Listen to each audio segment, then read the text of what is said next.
Hello बच्चों, let's read this question. A block moves with uniform circular motion because a cord tied to the block is anchored at the center of a circle.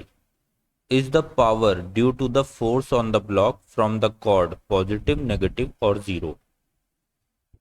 So question में देखो क्या हो रहा है. आपका एक block है.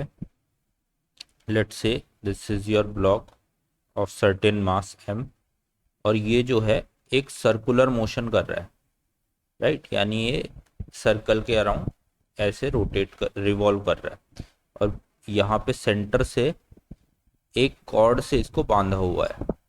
ठीक है, let's say this is your cord और ये आपका सेंटर पॉइंट है ओ. अब वो पूछ रहा है कि इस कॉर्ड से इस ब्लॉक के ऊपर जो फोर्स लग रही है, देखो जब भी कोई पार्टिकल ऐसे सर्कुलर मोशन करता है तो उस पे सेंटर की तरफ एक फोर्स एक्ट करती है जिसको हम बोलते हैं centripetal force. So let's say this is that centripetal force और ये जो सेंट्रीपिटल फोर्स इसके ऊपर लग रही है इसकी वजह से इस ब्लॉक पे कितनी पावर लग रही है, ये पावर आपसे पूछी हुई है, right.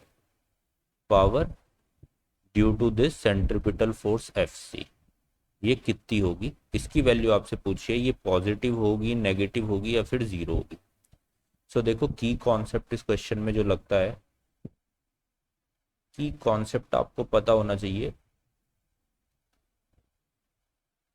Motion of an object in a circular path, right. एक सर्कुलर पाथ पे ऑब्जेक्ट का किस तरीके का मोशन होता है इसकी नॉलेज आपको होनी चाहिए कि उसकी वेलोसिटी किधर लगती है, फोर्स उस पर किधर लगती है, एक्सेलरेशन किधर लगती है. तो चलो इसको समझते हैं क्वेश्चन को. देखो सबसे पहले बताओ, जब भी एक पार्टिकल किसी सर्कुलर मोशन में मूव करता है तो उसकी वेलोसिटी हमेशा उस सर्कल से टेंजेंशियल डायरेक्शन में लगती है, राइट. जब ये ब्लॉक इस जगह पर है तब इसकी वेलोसिटी ऐसे होगी.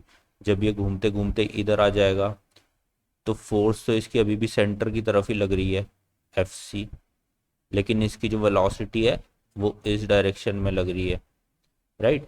जब ये इधर आ जाएगा तब फोर्स तो इसकी सेंटर की तरफ ही लग रही है. इसी फोर्स ने इसको इस सर्कल से बांधे हुए है. अगर ये सेंट्रीपिटल फोर्स हट गई है, ये कॉर्ड को हमने बीच में से कट कर दिया, तो ये वेलोसिटी की डायरेक्शन में आगे भाग जाएगा ब्लॉक, है ना. इसी सेंट्रीपिटल फोर्स की वजह से ये सर्कुलर मोशन में बना हुआ है.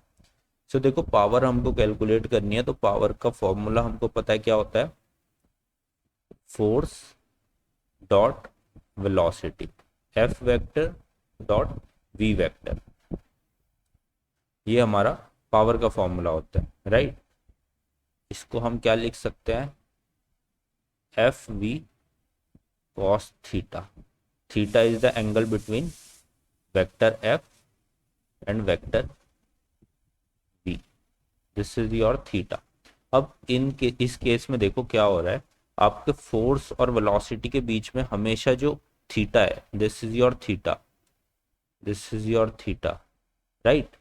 हमेशा आपका जो थीटा है उसकी वैल्यू जो है वो 90 डिग्री है. जब तक ये सर्कुलर मोशन करता रहेगा तब तक आपके जो थीटा है उसकी वैल्यू हमेशा 90 डिग्री रहेगी.